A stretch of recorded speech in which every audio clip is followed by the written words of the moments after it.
Yeah, pollards particularly are Because they definite can't- no-nos they for sure. can't digest Yeah, it. yeah, Thank you. yeah. No, that's fine. I sometimes overlook things. Thank you very much for that. That's what we're here for. And by the way, we do work with fires very heavily out here. We have a system called X Matters, and if a call, wires actually do our phone coordinating for us in the head office. And if a call comes in for our group, it comes out on X Matters to our people in the first instance, and they wait not a very long time. And if we haven't picked it up or haven't had a carer, it then gets sent out to all the wires in Central West as well. And vice versa, if wires can't do it. Been noticing I've been getting ones as far away as Gunnedah and Tamworth, and oh gee, It's going crazy at the moment. And Yeah. please, if you do need to call wires or call wildlife carers, please bear in mind that the Wires Rescue Office in Sydney is presently coping with 20,000 calls a month. Yeah. No, They're mostly, the office is mostly staffed by volunteers. There are some staff members there as well. So if you do have to hold the line, that's the reason why. Yeah. So please bear with us yeah. on that. Very busy people, guys, and it's not a matter of what group gets it. There's one important piece to me particularly. I don't see any glory in what we do. I think we've got to say it's there for one reason, and that's for the betterment of the animal. The rest of it, egos and that, have got to be completely out of it. And if Wires picks up a call before I do, like we had a burnt kangaroo the other day up in Crown Station Road, so be it. That's the way it works. And I don't like playing politics between groups. I'll get involved in that, and we work pretty well. We get on really well. Okay.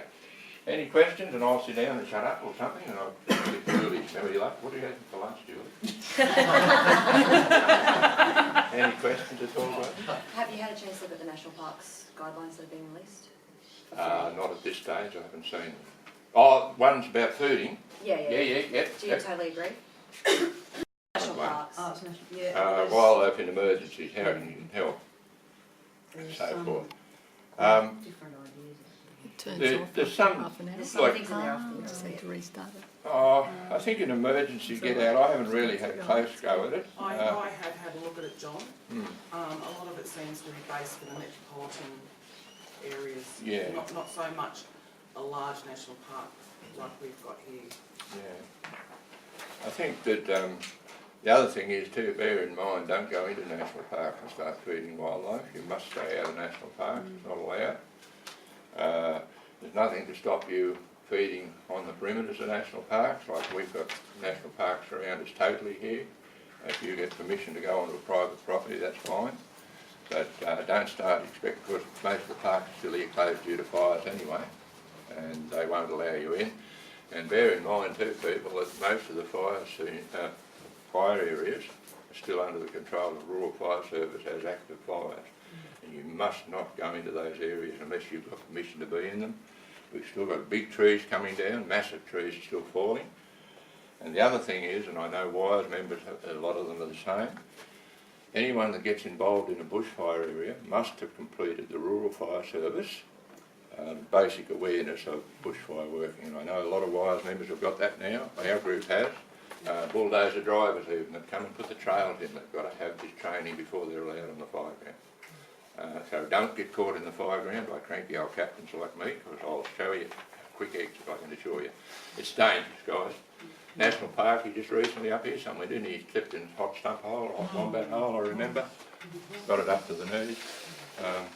We had a young fella, yeah. But stay out of the parks and stay out of the burnt areas, but only feed them. Don't feed near roads. And try and stay away. This area is very heavily farmland area still. And we've got to try and feed away from the areas where the farmlands are, if we can. There's enough blocks in this place now, 100 acres each, that are way away from these people that rely on livings down here. For instance, we teach them lucerne, which I've been talking about. The Loingavine station down here plants thousands of acres of lucerne each year. Now, we don't need to be teaching the animals to go onto that property because it's their income, it's their livelihood.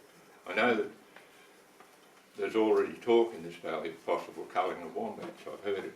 So we've got to make sure that we try and keep both sides in the loop. probably farmers standing in front of you right now and listening to you and so forth in the room itself. So we need to try and educate. I've got a good relationship with most of the farmers in this valley. They come to you about wombat problems, they come to you,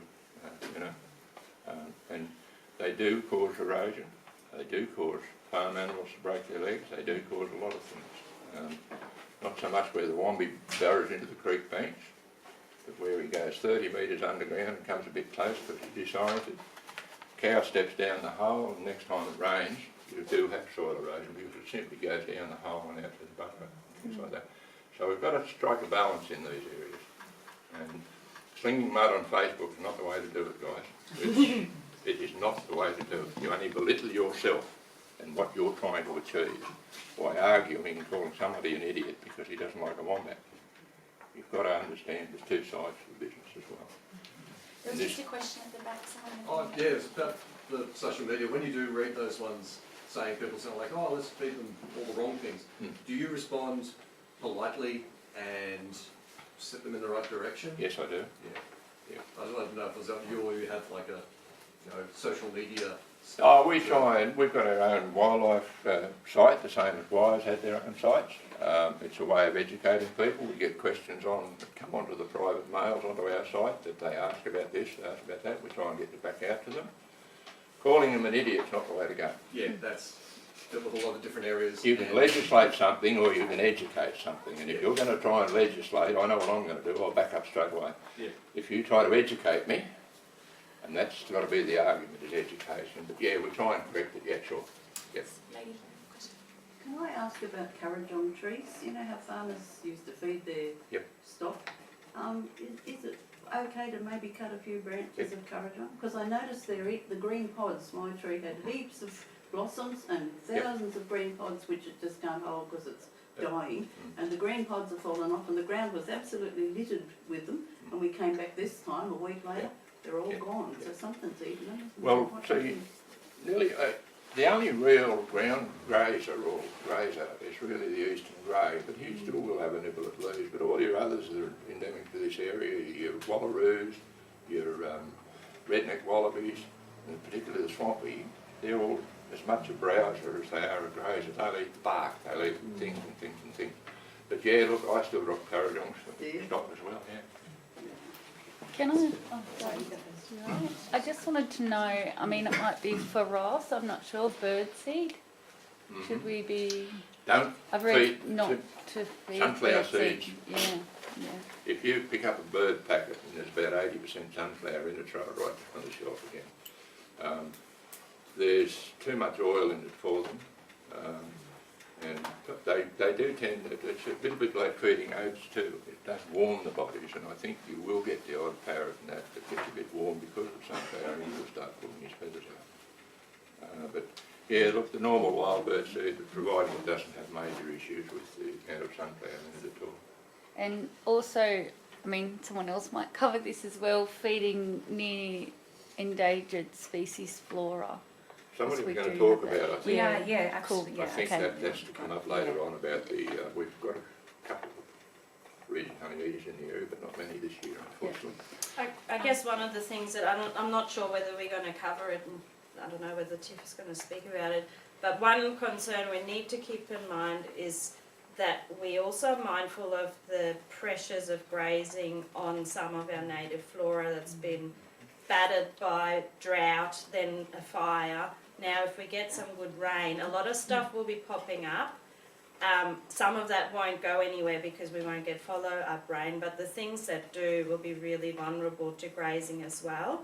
And so if there's areas that you know of that there's particular plants growing that are precious for some reason or another, don't go and feed your roos and wallabies in that spot, because as soon as something green pops up, they're going to prefer that over your sweet potato, and you've just lost that regeneration there of something that might not have spots elsewhere. We've got So Verbaliums and Ricovilias in Port Macquarie Road. Now I think the Verbaliums might have died in the drought. I haven't been able to find any lately. yeah, And it's a very that's exactly right. endangered species. So just, if you've got areas where you're thinking about, maybe talk to people in the area that know their plants and check whether there's something special that you need to think about Sure. from that point of view as well. Okay. We might hold it there, John. Thank you that's so fine. much. Yep, We can catch John afterwards if anyone Chat has outside questions. if you want to know have anything, A or- cup of tea. Yep, sounds good to me. Round of applause for John.